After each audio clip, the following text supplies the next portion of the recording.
So one major disclaimer that I would like to put out there as far as this YouTube channel goes and as far as my Instagram account goes, I am by no means the be-all, end-all of scientific information when it comes to chicken keeping, breeding for egg color, beekeeping, gardening. I'm not a master gardener. I've never gone through that class. I'm not a geneticist, but what I do have to offer is a lot of information that I've gleaned from loads and loads of research, and also my experience, what I've done, how I have bred chickens to create these egg colors, what works for me in the garden, lessons that I've learned. I think wisdom is and I tell my kids this all the time. Can I get an amen? Learn from my mistakes. Don't repeat them. Don't make the same mistakes. So I find a lot of comfort and wisdom in following people, having mentors that I respect. I respect their opinions. I respect their experiences enough to say, well, this person said this didn't work for them. On the other hand, this did work for them. So let me try that. Let me try to emulate that. Let me, try that recipe that worked well for that person. Now, I'm also going to say, you know what? I think I could tweak that a little bit. I could make that a little better. That's what I hope you can do from this information that I share with you. Try it. See if it works. Tweak it. Make it better. If you make it better, share it with me. I love to learn. If there is a better or an easier way, more effective, more efficient way to do something, I'm going to be the first to say, sign me up for that. Give me all the information. Teach me. So that's what I really hope to create here, is a space to learn, to share. If you have a comment, or if you say, hey, Leslie, I know a better way, drop it in the comments below. I would love, to hear y'all's opinions about certain things as well. So hopefully this can be a space where we can learn and grow together. We can share information. You can comment. We can interact. I want to know who you are. I want to know your name. I want to know things about you as well. So hopefully this can be that type of a space, and I'm excited. As promised, today is going to be the first of, I hope, many Q&A sessions here at the 14 Acres. So I did a little poll over on Instagram a few days ago, just asking in stories, for people to post questions that they have. And I thought it would be a super fun way to educate a lot of people. So, in school they always say there's no dumb question. Well, I guess there kind of sort of is, but no, just kidding. There really is no dumb question. I guarantee if you have the question, other people have had the question as well. So I think by one person sort of throwing their question out there, we can answer, that same question for many of you. So I have my little notes, and I'm going to post the screenshots of the people that asked them. So I'm going to try to get through 6 questions today, and we'll make sure this doesn't go too long. I don't know how long y'all can actually sit and listen to me talk. So, I have never been accused of being of few words. So, I've been a talker from way back. You can ask my mother. So, okay, let's get started. We'll jump right into the questions. The first question is from, and these are all from Instagram, Kelly from Humbling Hen House. She wants to know who my favorite chicken is and why. So that has changed through the years, and it almost always has to do with their temperament and their friendliness, right now we have an 11th generation olive egger named Ivory. We had 2 chicks that hatched in the same clutch, that one was black and one was white. And she's actually a splash girl, but she's pretty white. So we named them Ebony and Ivory. And Ivory is just the sweetest girl, super friendly. She is one of the first to hop up in our laps when we're sitting out at the fire pit or out in the pasture. She's always happy to come eat treats out of her hands. So, and I know I can speak for Paul as well, we just get super attached to the friendly ones. You know, it's easier to not get so attached to the ones that aren't, you know, hopping up in your lap. We love them all, but we have learned through the years to protect our hearts and distance ourselves a bit, because they just don't live that long, sadly. So Ivory is my favorite right now, and that is because she's super sweet, super friendly, super outgoing. Let's see. Whimsy Rock Homestead. I did not see your first name. I even went to your page, and it doesn't have your first name. So put your first name on your account, because people want to know who they're talking to. So Whimsy Rock Homestead says, what kind of eggs will an Americana crossed with a brown Leghorn make? So this is a great question because of the Americana part of it. So that is a question that really needs to be addressed overall, the Americana part. And I've touched on it on some of my Instagram lives, and maybe in some things I've saved in breeding. But so the word or name Americana is overused, misused, misspelled to sort of cover the outright misuse of the name, so they spell it differently. So there is an actual breed called Americana, Amerau, Americana. And that purebred bird, there are a few known, color varieties accepted as like within the breed, the pure breed.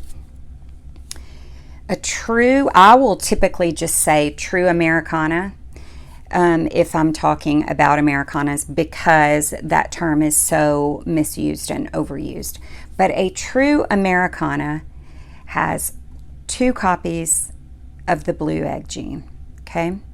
So, and we're going to get into this because this is the part I love. We'll get into this in a lot more depth in some other videos, really talking about the genetics. But simply put, it's very much, egg color is very much like, say, eye color in humans. You're going to get, every bird has 2 egg color genes, a copy of one from each parent. So when you look at a parent bird, they have 2 egg genes. They're going to give one to each of their offspring. You don't know which one. So much like us with our parents, we're going to get some genetic, material and DNA for genes for certain traits. We're going to get copies of that from our parents. You just don't know exactly what you're going to get. So true Americanas have 2 blue egg genes, okay? So every one of their offspring, male or female, now if this is true Americanas, every one of their offspring is going to get a copy of a blue egg gene, okay? So then when I'm trying to determine what color eggs will the offspring lay, I have to look at, okay, say the true Americana is my hen. So I'm going to look at my rooster. I have to know his egg genes as well to know what the possibilities are for the babies, okay, for the chicks. So if we are dealing with a true Americana who has 2 blues, Leghorns, if this is we have to be talking about purebred birds in these instances to know what their egg genes are. A Leghorn has what they call the wild type white eggs, okay? No pigment applied to a white eggshell. White egg through and through. So another little piece of basic egg genetic information that y'all need to remember is egg genes come, as far as chickens, they come in blue and white, okay? And that is for the base eggshell color. That means that shell is that color through and through. So we'll go into this a lot more in detail. For now, I'm going to answer the question, but that's hard for me because I want y'all to understand every little bit of it and because I find it so fascinating. So if you are talking about, okay, Whimsy Rock Homestead, if you are talking about a true Americana and a pure Leghorn, every one of their offspring will lay a blue egg because the Leghorn is going to give a white with no other pigments, no other genetics that place pigment on the outside of the white shell, okay?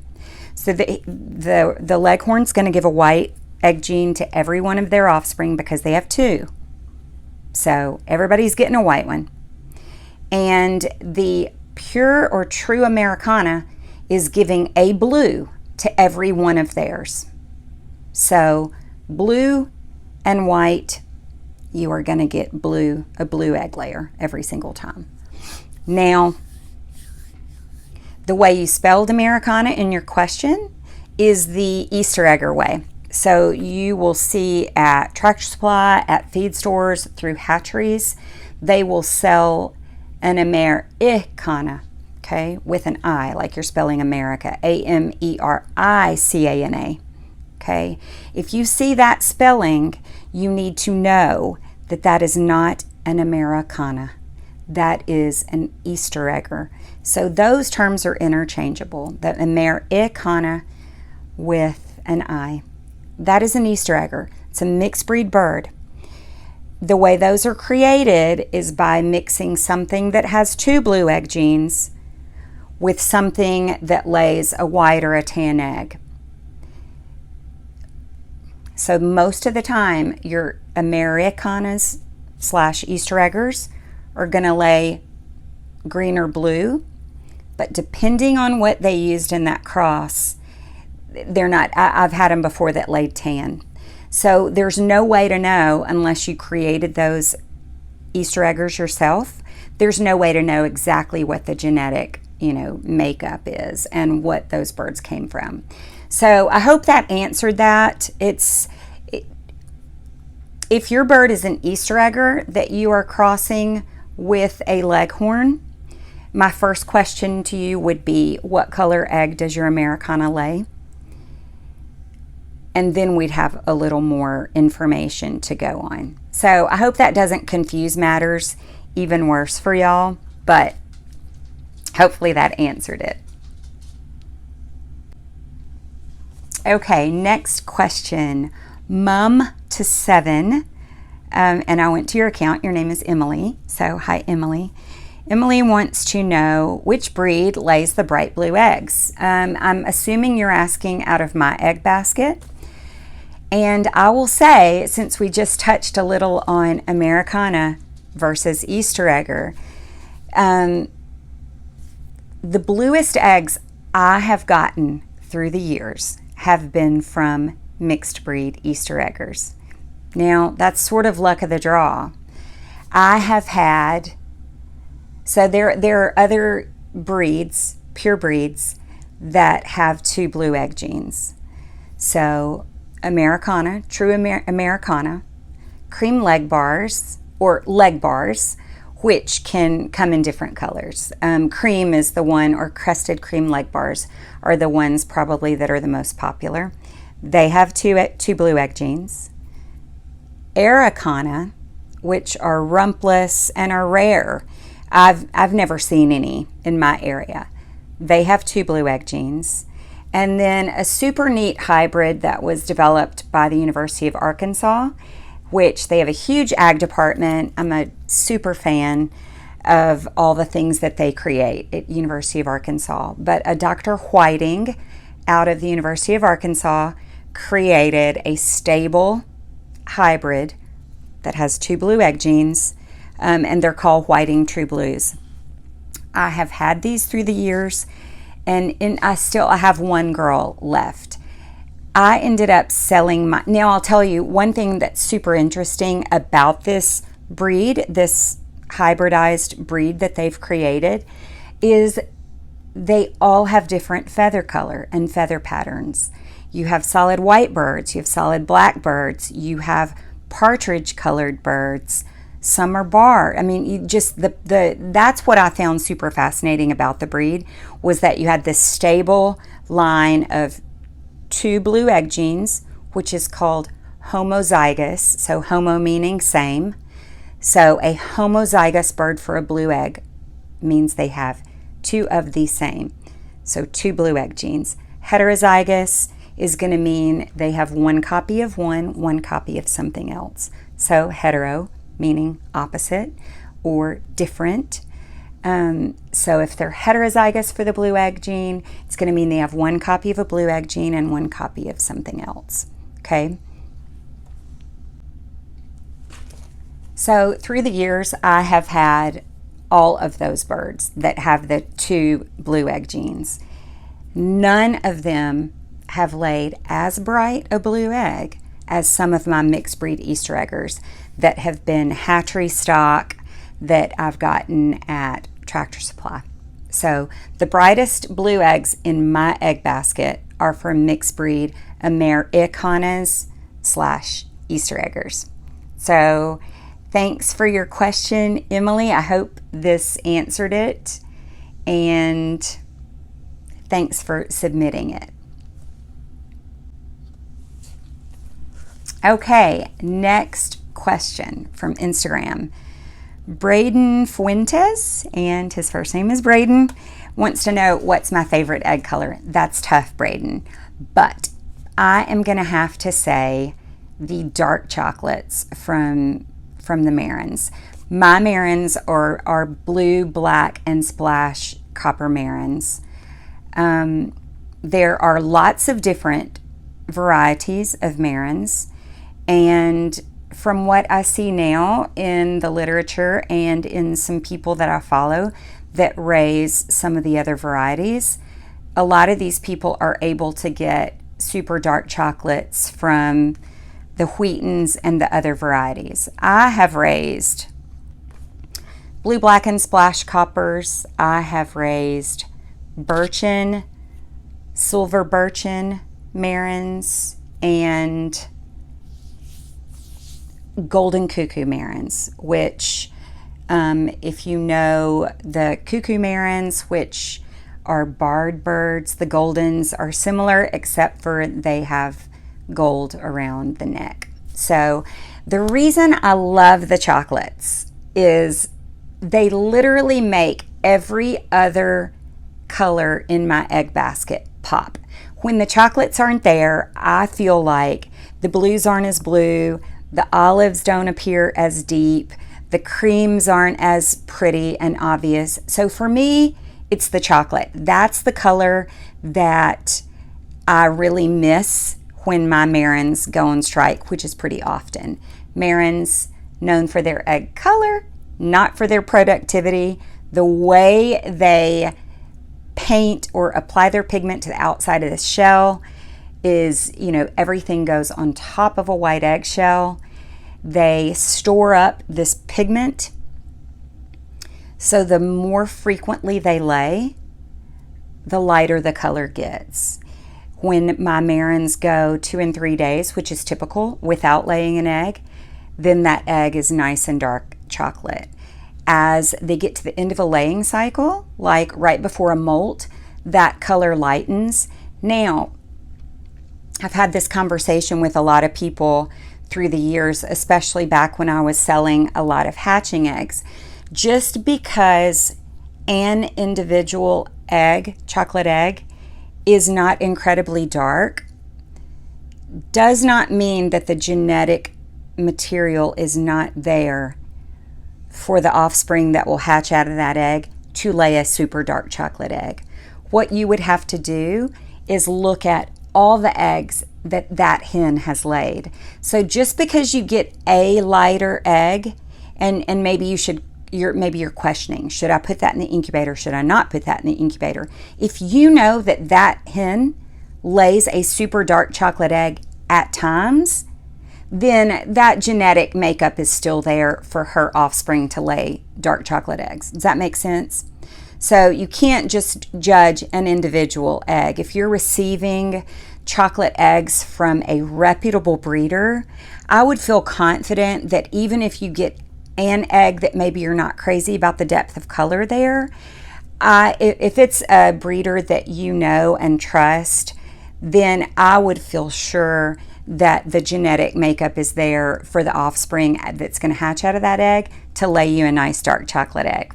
So, Braden, thank you for your question, and that was probably a lot more information than you wanted.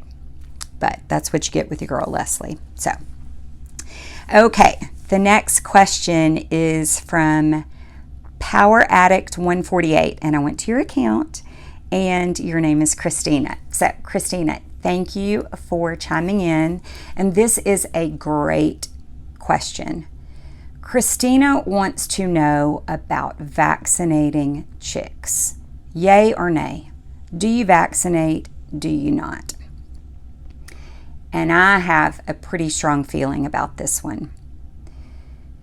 As far as the Marek's, M-A-R-E-K, Marek's disease goes, this is one vaccine that myself, as a new chicken breeder of specifically some really good quality Marans that I had invested in, I did what I thought was a lot of research at the time and decided, now this was going back, 9 years ago, decided that I did want to vaccinate some chicks against the Marek's disease.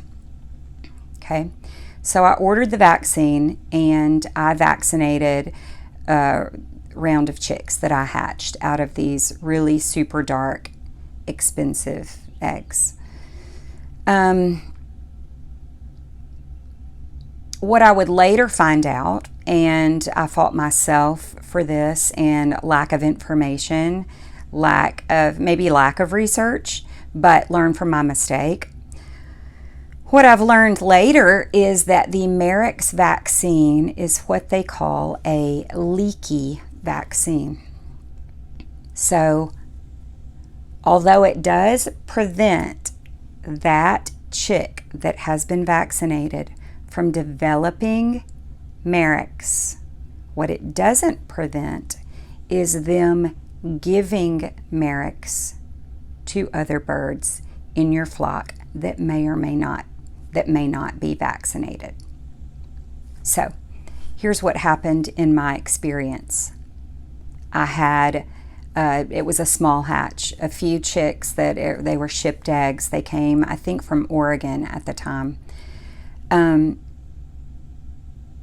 vaccinated those chicks, and when those chicks were maybe 3 months old, and I had integrated them into my main flock, all of a sudden I am finding mature hens that obviously have Marek's. So, and it's a horrible disease. It is neurological. They form tumors, and none of them live. So, in my flock, it was horrible. It was devastating, especially when I realized what the culprit was. None of those birds are with us today, mainly because it's been 9 years. And as you know, if you've raised chickens for any length of time, they just don't live that long. I have 2 9-year-old birds in my flock right now, and they are from Tractor Supply. Or no, actually from our local feed store. So they were hatchery birds. One is an Easter egger, Coco, that we dearly love. And another is a really dark gold sex link. She looks more like a Rhode Island red. We call her Big Red. And they're 9.5, which is just crazy. So I have a strong opinion about vaccinating for Merricks. Now, I know I'm pausing. If you have other birds in your flock that you don't know if they're vaccinated or not, then it would be a hard no for me, okay? If you do vaccinate some and not others, you are endangering the ones that you don't know if they're vaccinated or not. So, if that is your situation, you have adult birds that have come from I don't know where, that have been with you a while, and then you're getting these new chicks, which is the situation that I was in, and I'm like, oh my gosh, I want to protect these birds. I don't want them to get this horrible disease that I've heard so much about and that's so debilitating and life-threatening and kills, birds. So I endangered the adult birds in my flock without even knowing it by vaccinating those chicks. So learn from my mistake. If you plan on having an open flock where you are where your birds are ever going to leave, you're going to give any away, you're going to sell any, or you are going to add to your flock, and as a chicken keeper, I would say chances are good you're going to add to your flock. So, we talk about chicken math and the struggle is real. So I'm going to say no, do not vaccinate if we're talking about Merricks. Now, there are other vaccines and vaccinations that can be given for respiratory type illnesses, viruses. I don't have a lot of experience with those.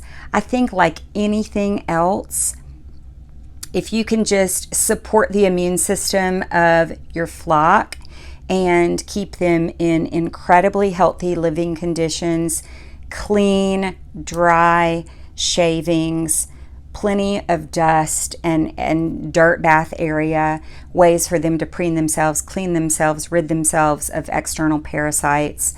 I think those are the best ways we can support our flocks and prevent these diseases rather than vaccinating. So, Christina, that's my answer on that. Now, also, like my disclaimer at the beginning of this video, I'm not the be-all, end-all of information. So please take what I say with a grain of salt. Do more research. Get all the information you can, like we do with anything in life. Gather as much information as you can, and then you make what we call in medicine an informed decision. You need to be informed before you decide. So take this information from me, gather as much as you can from other sources, and then make the decision that works best for your flock. Okay, I know this has been a long video, but last question is from Cy and Amy Mills. I'm assuming this is coming from Amy, so if not, maybe it's coming from Cy. But thanks for y'all's question. Your question is, how do I decide which chicks to grow out? And then your other part of the question was, or do I just pick a date and then just whatever eggs I happen to get at the time? So that is not what I do. I typically have a plan for the year, and that will determine what I'm going to hatch that year. Now, timing is, of course, important. And depending on your weather, depending on your climate, depending on where you are going to brood or raise chicks. So for me, I typically, if I am raising chicks and I'm not letting them be raised by a broody hen, I'm going to brood indoors for a couple of weeks, 2 or 3 weeks. I'll do a whole nother video on brooding. I'm going to give y'all all the information and all the little pearls of wisdom that I've gleaned through the years, what has worked best for me as far as hatching, brooding, what brooders I like, what incubators I like, those kind of things. We'll go into that in another video for sure. But timing is incredibly important. You're not going to want to, brood in your wettest season of the year, in your coldest season of the year, in your hottest season of the year. So for me, a lot of things go into making that decision. What am I going to hatch? When am I going to hatch it? My goal for that year might be like my goal for this year was to add some more good quality black copper marins to my flock. I lost my best rooster of all time. I lost him, Sebastian, lost him last year. He was literally the best rooster in the world, and roosters are priceless. A good rooster is priceless. So lost him. He was 6 years old. He was kind. He was protective. He literally would hop up in our laps. He was a huge bird. He was gentle with the hens. He was incredibly protective of his flock. He was just hard to beat. So when I lost him, I lost the ability, because I typically keep one Marin's rooster, and then I keep a couple of olive egger roosters for my breeding programs. But when I lost him, I lost the ability to create more purebred Marins. So my goal for the year was to grow out some good quality Marins. So I've shared a little bit of the process on Instagram. I bought beautiful black copper hatching eggs from Katie from Open Gate Farm. I think Katie is in Massachusetts. She has a gorgeous account, beautiful farm, beautiful, dreamy, foggy, beautiful. So got some gorgeous hatching eggs from her. And nothing against Katie. This is my luck of the draw, and it happens. I ended up with almost all cockerels. So I think only 2 pullets out of 9 that hatched. So that's me. I have had even worse odds than that before. I had 10 and 1 time in a hatch. Those were Marins also. So my goal this year was adding good quality Marins back into my flock. Also to add some genetic diversity, because I do what's called back crossing. So I breed my pullets back to their father, which is common in birds, called line breeding. But after you've done that for a few generations, it's good to bring in some more genetics to diversify the genetics of your flock. So for me, it was a timing of, okay, spring, spring's a great time, timing for getting the eggs from Katie, and the timing of, just really looking at the calendar, when was going to be a good time for the hatch to take place, 21 days after incubation, just timing right for my family. Are we going to be in town? That kind of thing, for a couple of weeks before they go out to my outdoor brooder.